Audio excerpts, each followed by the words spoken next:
অনেকদিন ধরেই একটা প্রশ্ন আমার কাছে বারবার আসছিল, ভাবছিলাম উত্তর দেব, কিন্তু কিছু কারণে দেওয়া হয়ে উঠছিল না। আজকে ভাবলাম চলুন এর উত্তরটা দিয়েই দিই। প্রশ্নটা হলো, দাদা অর্ডার তো আসছে কিন্তু রেটিং আসছে না কেন? আমি একটা বাস্তব উদাহরণ দিই, মানে আমার সাথে যেটা হয়েছে। আমার একজন কাস্টমার আমার কাছ থেকে 97টা অর্ডার করেছে। এবার বলুন তো তিনি কটা রেটিং দিয়েছে আমাকে? মাত্র একটা। কেউ যদি শুধু রেটিং দেখে বিচার করে তাহলে মনে হতেই পারে কাস্টমার খুব একটা সন্তুষ্ট নয়, কিন্তু একটু ভেবে দেখুন, যদি তিনি সন্তুষ্ট নাই হতেন তাহলে কি 97 বার আমার কাছ থেকে অর্ডার করতেন? আর মজার বিষয় হলো, তিনি যে একটা মাত্র রেটিং দিয়েছিলেন সেটা কেন দিয়েছিলেন সেই গল্পটা অন্য একটা ভিডিওতে আপনাদের জানাবো। এই কারণেই আমি সবসময় বলি, রেটিং অবশ্যই গুরুত্বপূর্ণ, কিন্তু রেটিংই সবকিছু নয়। একজন কাস্টমার বারবার আপনার কাছ থেকে অর্ডার করছে, এর থেকে বড় ফিডব্যাক আর কিছু হতে পারে না।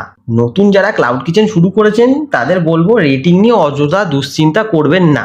আপনার খাবারের মান ভালো রাখুন, সময় মতন অর্ডার পৌঁছে দিন, আর কাস্টমারকে ভালো অভিজ্ঞতা দেওয়ার চেষ্টা করুন। কাস্টমার সন্তুষ্ট থাকলে অর্ডার আসবে, আর সময়ের সঙ্গে রেটিংও আসবে। তাই রেটিং এর সংখ্যা দেখে হতাশ না হয়ে রিপিট কাস্টমারের সংখ্যা দেখুন, অনেক সময় ওটাই আসল উত্তর দিয়ে দেয়।